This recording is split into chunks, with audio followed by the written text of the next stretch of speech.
everyone. So I'm Helen. I'm a partner and founding team member at @ONE Ventures. We are a dedicated climate VC based out of Silicon Valley. I'm headquartered here.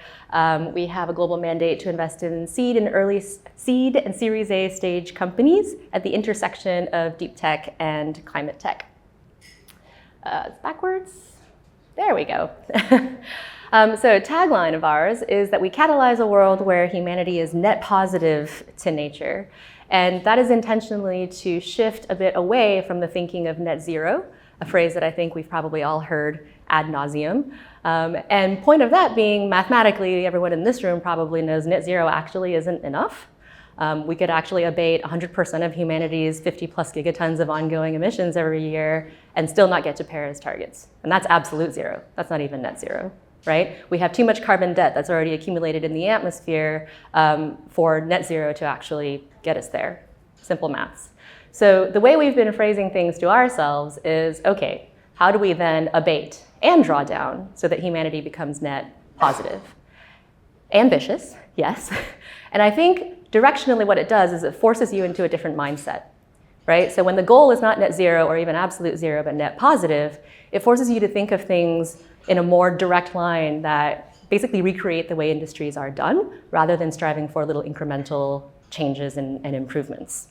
And often, when you're trying to draw that straightest line between the climate problem and the climate solution, deep tech becomes the solution. So we've invested across robotics, that's a 3D printer that prints buildings, satellite data for remote sensing, synbio, among a bunch of other deep tech verticals. And the framework that we use, that I'd like to share with you today, is one that we call physics fundamentals. And that is that you can distill everything in the physical world around you to basically being matter and energy, moving through space and time.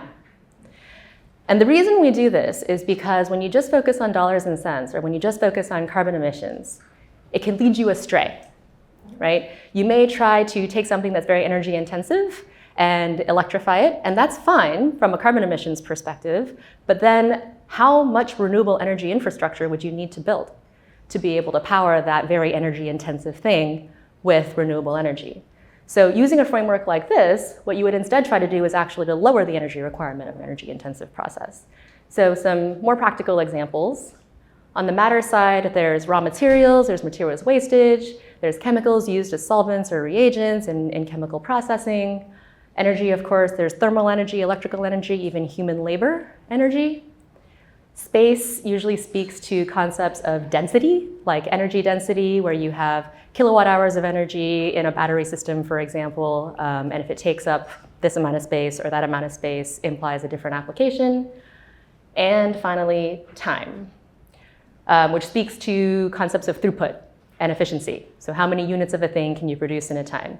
If you're a microbe that munches plastic, that's great. But if that microbe takes 2 weeks to munch on 1 kilo of plastic, is it really a viable solution? So those are the questions that you would ask there. So if I just apply this to the work of evaluating deep tech for climate tech, what does it do? Maybe just an example, a concrete example. So, thank you. So cement. A lot of you may know that cement all by itself accounts for 8% of global greenhouse gas emissions. The production process includes an ingredient called clinker that you need temperatures of over 1,400 degrees Celsius in order to produce. Again, you could try to electrify that, but if you don't lower the actual heat intensity requirement, then you would have to build so much additional renewable energy infrastructure that it would just be impractical to really scale. So instead, there's material science innovations, which is what you see here. This looks like a normal block of concrete made with ordinary Portland cement. It's actually made with something called geopolymer, which some of you may have heard of. A geopolymer is made of like various silicates and other things that actually come from steel slag. So it utilizes a waste stream from the steel industry. In addition to that, the reaction process in the chemistry is done with something called mechanochemical activation. And that means that it creates friction within the process itself that generates the heat energy to activate the chemistry so that you don't need to input external thermal energy or electrical energy to make the reaction happen. And that means you can make cement without heat. So that's the bottom line. So what does that mean in the techno-economics?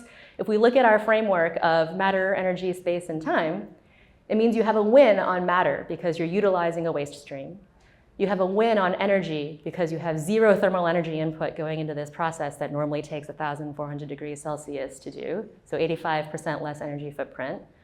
And on space and time, the process is so simple now that you can co-locate with a concrete manufacturer, and you don't have to transport heavy cement in those big rolling cement trucks, which obviously are also very carbon intensive with transport and logistics. You can just co-locate this cement geopolymer production on site at the concrete maker, and it goes directly into the concrete production. So the reason matter, energy, space, and time here is important is that it aligns the incentives between the cost reductions to the concrete maker, who have very skinny margins and are very cost sensitive, as well as the environmental returns. Because without the energy intensity, you lower the carbon footprint, and without all the materials wastage, you obviously also reduce landfill. I had a bunch of opportunity areas outlined, but I'm not sure if we have time to go through all of them. I may hit a few. I think food and agriculture right now is a space that is kind of not really in favor. It kind of went through a peak in 2021. Not everyone is hugely excited about it right now, but it is a very key lever, of course, still to get on the other side of the climate crisis. 26% of global greenhouse gas emissions from food and agriculture alone. So again, if you continue to focus on fundamentals, and this is where people ask us, should we still invest in food tech and ag tech? And we say absolutely, but differentiate between those things that are just trying to be a marketing play and maybe subject to the whims of the market and consumer sentiment, and those things that have fundamental technology wins on matter, energy, space, and time. And for those, we see biological alternatives to chemical inputs like fertilizers and pesticides.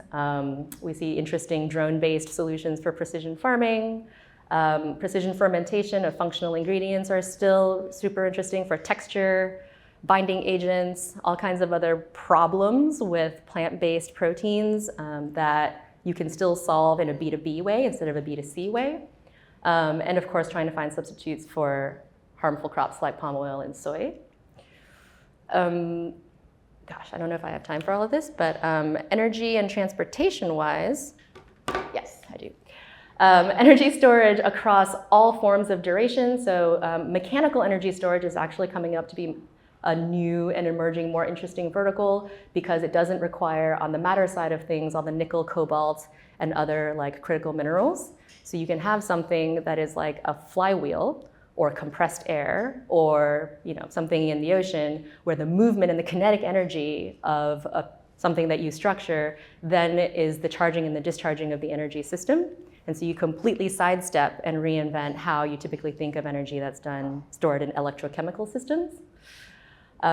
Geothermal, hydro, and nuclear being sources of renewable baseload energy, but being way too expensive and really hard to deploy right now. And so if you have innovations in drilling and thorium-based fuels, and other things that just reduce those costs of balance of plant, we've seen a lot of big wins there as well.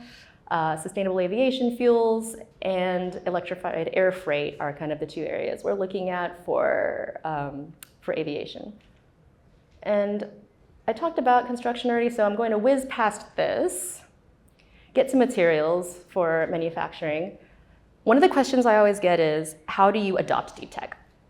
So it feels disruptive. It feels like corporations will never accept it because they have to change their production equipment, they have to change their supply chains. And so this is where I say not all deep tech is the same. Because you can have some deep tech that is very disruptive, or you can have some that becomes a drop-in replacement for something. And I think materials innovations, like the geopolymer I mentioned earlier, are a great example of that. It does reinvent the way cement is produced, but in a way where you can drop it in as a substitute for ordinary cement, and the concrete producer actually doesn't have to change much and doesn't have to incur any new CapEx to be able to adopt that new material into their mix. Same thing here with a lot of materials in single-use plastics. We have companies where they have a feedstock made of chitin, like shrimp shells, and that feedstock is already existing today. They don't have to go invent a supply chain, and they drop it into an existing extruder for any kind of extruding equipment that you use for making packaging today. So there's zero CapEx transition for the contract manufacturers and the packaging manufacturers. And those kinds of solutions then actually have a chance of being cost parity or cheaper than their petroleum-based plastic counterparts, while being fully biodegradable, earth digestible, and marine degradable. So I think that's probably one of the key points, is to realize that not all deep tech is, kind of science fiction, crazy, disruptive feeling. Deep tech should be, for climate purposes, again, the straightest line to the solution, but in a way, and that includes being an ease of adoption, which is usually the first challenge. So I've kind of jumped ahead of myself, but if people have a better understanding that when you talk about deep tech, it really is just trying to find the most sensible solution from a scientific perspective and from an ease of adoption perspective, it actually reduces that friction to it being adopted. And it actually should be finding people, like industry players, easier ways to do what they do. And this is often the first step of getting these technologies adopted. Once that is done, there's a few other challenges. They take a bit more capital, they take a bit longer to commercialize, and hence the valley of death can be a bit wider and deeper. And so I think the task that lays before us for those that invest in this space and work in this space is, in this next phase, we all need to get together and figure out what the most creative financing stack is for these kinds of solutions. Because there's a vicious cycle where if people think that deep tech is hard, they don't do it. And then the fewer people that are out there financing it, the harder it gets. But I think if everybody can coalesce on the specific areas where it does make sense, and the specific areas where it is venture backable or private equity backable or whichever form of investing debt backable, right, that you may be from, then we can channel capital to these things that actually do create the most direct solutions and drive the most impact. Thanks.